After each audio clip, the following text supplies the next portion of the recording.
आएगा बंदा पाकिस्तानी फैमिली तो कैसे आप सब, मेरा नाम मुजाहिद है। यार भारत की शक्ति के आगे झुका यूक्रेन, भारत आने का किया फैसला, मांग ली भारत से मदद। अच्छा, यूक्रेन आने का इंडिया फैसला कर लिया। हाँ भाई, ऐसा वीडियो का टाइटल निकल कर आ रहा है। अब ये वॉच करते हैं भाई, देखते हैं कि भाई कोई हेल्प मांगी है बड़ी। हाँ, यूक्रेन ने ये इंडिया भी से है, बिल्कुल बिल्कुल मांगी तो है मदद, लेकिन क्यों है, फंसा हुआ है ना। वही ना, और भाई ऊपर से भारत आने का फैसला कर दिया। अब वॉच करते करते स्टार्ट। दोस्तों, रूस यूक्रेन युद्ध के शुरुआती दौर से ही भारत लगातार रूस के पक्ष में खड़ा रहा। पश्चिमी देशों के लगातार आग्रह और धमकियों के बावजूद भी भारत ने रूस का साथ नहीं छोड़ा। इस युद्ध के दौरान जब रूस भारत को डिस्काउंटेड प्राइस में क्रूड ऑयल सप्लाई कर रहा था, तो वहीं यूक्रेन नाराजगी जताते हुए उसी तेल को यूक्रेनी नागरिकों का खून बता रहा था। और इस बार भारत में हुए G20 शिखर सम्मेलन में यूक्रेन के इतने आग्रह करने पर भी उन्हें इस मीटिंग में नहीं बुलाया गया और न ही रूस यूक्रेन मुद्दे को G20 में उठाया गया। यहाँ तक कि G20 का डिक्लेरेशन से भी यूक्रेन काफी अनसेटिस्फाइड दिखाई दिया, जिसके बाद वहाँ के एक ऑफिशियल द्वारा फेसबुक पर डिक्लेरेशन का स्क्रीनशॉट पोस्ट करके उसमें रूस को विलेन और यूक्रेन को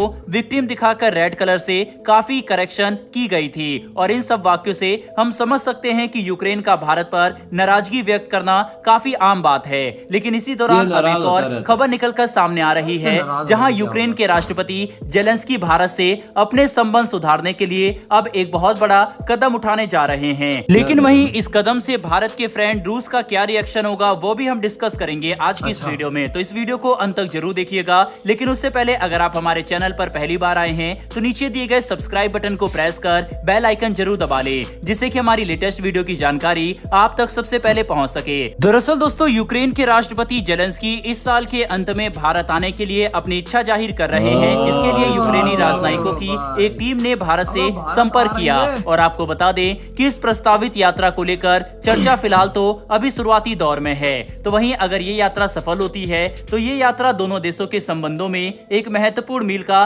पत्थर साबित होगी। पिछले साल यूक्रेन में वॉर छिड़ने पर भारत ने लगातार रूस यूक्रेन के इस मामले को हल करने के लिए बातचीत और कूटनीति की वकालत की है। साथ ही भारतीय प्रधानमंत्री नरेंद्र मोदी ने हमेशा इस बात पर जोर दिया है कि यह युद्ध का समय नहीं है, लेकिन फिर भी यह युद्ध आज भी जारी है। वहीं भारत किस पक्ष में है ये बात भी हम सब जानते ही हैं। तो वहीं इस युद्ध में भारत को अपनी ओर खींचने और साथ ही भारत के अंतर्राष्ट्रीय ताकत को देखते हुए भारत से अपने संबंधों को सुधारने के लिए यूक्रेन के राष्ट्रपति इस साल के अंत तक भारत का दौरा करने के लिए बेचैन हुए पड़े हैं। और वहीं इस यात्रा से रूस का क्या रिएक्शन होगा उसका अनुमान लगाना मुश्किल है। हालांकि ये संभावना है रूस इस तरह की यात्रा को चिंता की दृष्टि से जरूर देखेगा, क्योंकि जैसा कि हम सब जानते हैं कि रूस और भारत के संबंधों का एक लंबा इतिहास है। लेकिन यूक्रेन पर रूस के आक्रमण की निंदा करने के लिए भारत पर पिछले एक साल से पश्चिमी देशों का काफी दबाव भी है। तो वहीं इस दौरान जेलेंस्की की यात्रा को रूस एक संकेत के रूप में देखेगा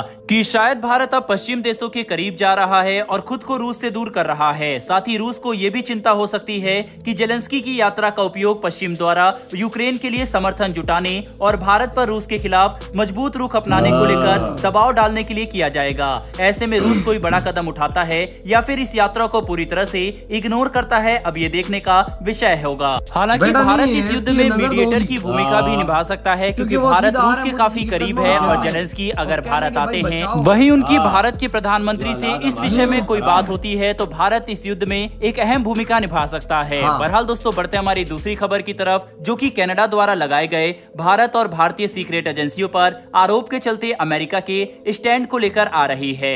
जहां एक और अमेरिका इंडो पैसिफिक के क्षेत्र में चीन को काउंटर करने के लिए भारत से अपने संबंध लगातार मजबूत कर रहा था, तो वहीं अब अमेरिका इस मुद्दे पर भारत के साथ एक बड़ा गेम खेलता नजर आ रहा है। दरअसल दोस्तों, अमेरिकी विदेश मंत्री एंटनी ब्लिंकन और भारतीय विदेश मंत्री डॉक्टर एस जयशंकर के बीच हुई वाशिंगटन में बैठक के दौरान खालिस्तानी लीडर हरदीप सिंह निज्जर की हत्या का मुद्दा भी उठाया गया। ब्लिंकन ने जयशंकर से निज्जर की हत्या की कनाडाई जांच में सहयोग करने का आग्रह किया है। एस जयशंकर सर इस समय वाशिंगटन डीसी की 5 दिवसीय आधिकारिक यात्रा पर हैं। लेकिन अब जब सामने आ रहा है कि ब्लिंकन ने ये मुद्दा उठाया था, तो अमेरिका पर भी अब कई सवाल खड़े हो जाते हैं। इस समय कहा जा रहा है कि कनाडा के मुद्दे पर अमेरिका भारत के साथ डबल गेम खेलने की कोशिश कर रहा है। दरअसल क्यूबेक में बोलते हुए कनाडाई प्रधानमंत्री जस्टिन ट्रूडो, जिन्होंने निज्जर की हत्या में भारतीय भूमिका का आरोप लगाया था, उन्होंने कहा कि उन्हें यकीन है कि ब्लिंकन जयशंकर के साथ इस मुद्दे को उठाएंगे।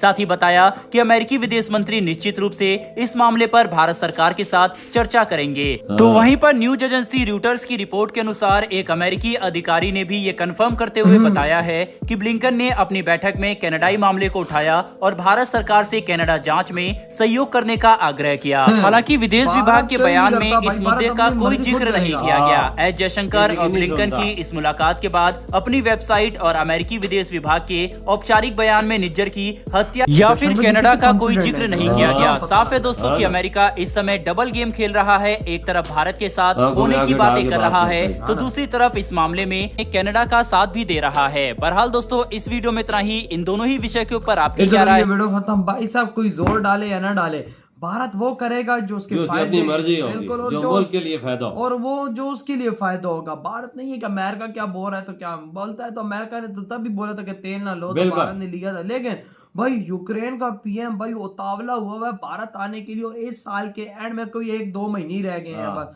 कह रहे हैं कि भाई वो आएगा और भाई सीधे सीधा भारत से मांगने वाला है मदद भारत में आके कि भाई सब आओ ये जंग रुकवाओ किसी तरह। ये समझता है कि मोदी जी में इतनी ताकत है कि रशिया को बोले 2-4 दफा बोले तो कुछ न कुछ नरमी आ सकती है। बिल्कुल वो रोक देगा, रशिया रोक देगा। लेकिन भाई साहब भारत का दबदबा इस दुनिया में है ना, बढ़ गया है ना। जो अमेरिका नहीं काम कर सकता वो भारत कर सकता है। तभी तो उसने फैसला किया कि जाऊं जाके सीधा मोदी जी के कदमों में गिर कर उनसे बोलूं कि भाई साहब आप हमारी मदद करें, आप जंग रुकवाएं। 200 मुल्क है, यूक्रेन को इंडिया क्यों नजर आया? ना अमेरिका आया ना कुछ और आया।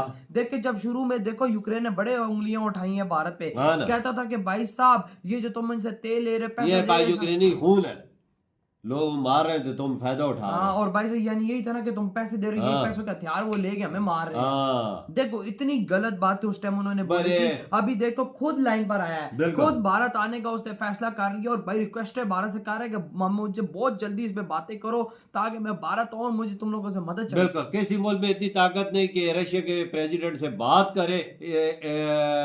मोदी जी ने बात की थी, याद हो तो? बिल्कुल की थी। लेकिन अभी फिर लगता है यूक्रेन के पीएम को होश आई है और तभी वो कह रहे हैं कि भाई अब नहीं, अब और मैं बर्दाश्त नहीं कर सकता, मैं जाऊंगा सीधा भारत और मोदी जी के कदमों में गिर पड़ा है। समझिए ना, गिर पड़ा।